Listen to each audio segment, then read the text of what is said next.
Sekango kebuni hasteo nyako amsake gesni rang morokmani tai tong kosong kurok belai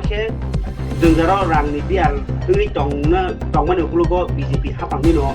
baza hibat BJP hapang no lai kawo haste hapang no tata yang ngai thamsake jotono khorang tisnani kobogoi tini khadoman himbotok loajika Tripura Pradesh Congress tini Agartalawo himbotok lai khadomani punugui o kok silsaka Tripura Pradesh Congress ni spokesperson Pravin Chakraborty borok khorang tisalaika hasteo Nishimiya barangka kotono jetike BJP hapang kaya khai dong patong kosong kurung bagai abugi borno kebangi khorang tisanani kobo khabaro শুনলে অবাক হয়ে যাবেন ONGC থেকে রাজ্য সরকার সব মিলিয়ে এই চলতি অর্থ বছরে কত রয়্যালিটি পেয়েছে রয়্যালিটি পেয়েছে রাজ্য সরকার 24-25 অর্থ বছরে সব মিলিয়ে রয়্যালিটি পেয়েছে 116 কোটি 32,90,682 টাকা যদি ভুল হয়ে থাকে আমি বলবো আমার বিরুদ্ধে ব্যবস্থা নিন আর যদি ভুল না হয়ে থাকে তাহলে রাজ্যবাসীর কৈফিয়ত চাওয়ার অধিকার আছে কেন উত্তর পূর্বাঞ্চলের মধ্যে সবচাইতে বেশি ভ্যাট আমাদের রাজ্যে কেন যেখানে আমাদের পথকর রোড সেলস ছিল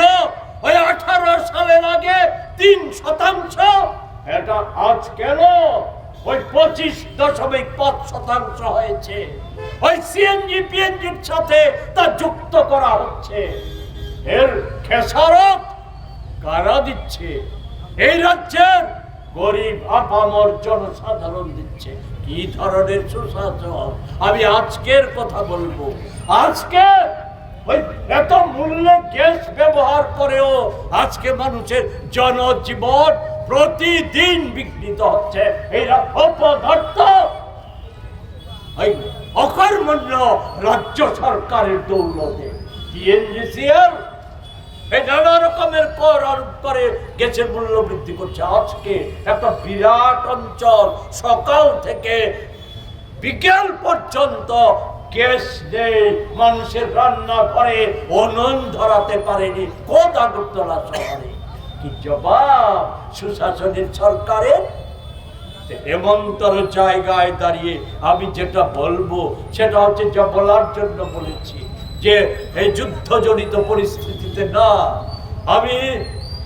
এই মোদিজির শুধু 12 বছরে শাসনে পেট্রোপণ্যের আন্তর্জাতিক বাজার দর এর অজুহাতে বারবার বলা হচ্ছে আমাদের দেশে পেট্রোপণ্যের দাম বাড়ে প্রাকৃতিক গ্যাসের দাম বাড়ে ওই এলপিজি গ্যাসের দাম বাড়ে প্রকৃত ঘটনা তা না বন্ধু প্রকৃত ঘটনা হচ্ছে এই সরকার জনবিরোধী এই সরকারের কাছে মানুষের জীবনের কোনো মূল্য নেই তাই তো 12 বছরে সরকারি তথ্য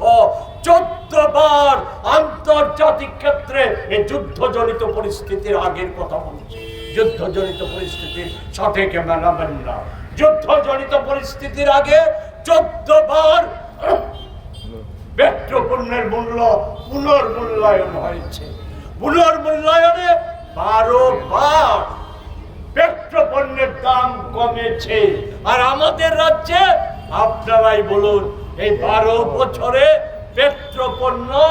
গ্যাস প্রাকৃতিক গ্যাস কোনো কিছুর দাম 1 পয়সা কমেছে না সেই রেকর্ড নেই বেড়েছে আজকে আবারও ধোঁকা দেওয়ার চেষ্টা করছে এই কমার্শিয়াল গ্যাসে মূল্য বৃদ্ধির ফলে কেউ বলার চেষ্টা করছে এতে আমি সাধারণ মানুষের কি হোটেলওয়ালা রেস্টুরেন্টওয়ালা মিষ্টির বড় বড় দোকান ওই বিয়ে বাড়ি তাদের বাণিজ্য কম হবে প্রকৃত ঘটনা কি এই কমার্শিয়াল গ্যাসের সাথে নিত্য প্রয়োজনীয় খাদ্যদ্রব্যের সংযোগ ওতপ্রোতভাবে জড়িয়ে আছে সকালে ঘুম থেকে উঠে চায়ের সাথে যে বিস্কুটটা খেতে হয় তাও ওই কমার্শিয়াল গ্যাসই ব্যবহার করে তা তৈরি হয় ফলে তার দাম বাড়বে না অন্যান্য জিনিসের দাম বাড়বে না? হোটেল রেস্তোরাঁ ওই সমস্ত যে হাজার হাজার লক্ষ লক্ষ ছেলে মেয়ে আজ কর্মসংস্থানের সুযোগ পাচ্ছে, তাদের কাজ তারা ছাঁটাই হবে না? তাদের কাজ কমে যাবে না? মানুষের উপর ব্যয় বাড়বে না? আর প্রতিটা হিন্দু মুসলিম খ্রিস্টান খ্রিস্টান জৈন সব ধর্মের মানুষেরই তো সামাজিক অনুষ্ঠান আছে। সামাজিক অনুষ্ঠানগুলির ব্যয় বাড়বে না? কেন? এতে সাধারণ মানুষ বিপর্যস্ত হবে। এবং লিখে নিন, আগামী 7 দিনের মধ্যে ডিজেলের দাম বাড়াচ্ছে, বাড়াবে। পেট্রোলের দাম বাড়াবে। 14 কেজি ওই এলপিজির দাম বাড়বে পালা করে। সিএনজি পিএনজির আরো দাম পালা করেই বাড়বে। কারণ এদের মোদিজি বলুন আর রাজ্য সরকারই বলুন, তাদের মূল লক্ষ্য হচ্ছে দেশের সাধারণ আপামর জনসাধারণ নয়, তাদের মূল লক্ষ্য হচ্ছে কর্পোরেটদের সেবা করা। আর এই যুদ্ধজনিত পরিস্থিতির দোহাই দেওয়া হচ্ছে। কথা বাড়াবো না, শুধু স্মরণ করিয়ে দিতে চাই, এর জন্য মোদিজি কম দায়ী নয়। আরো বহু পরিস্থিতি হয়েছিল।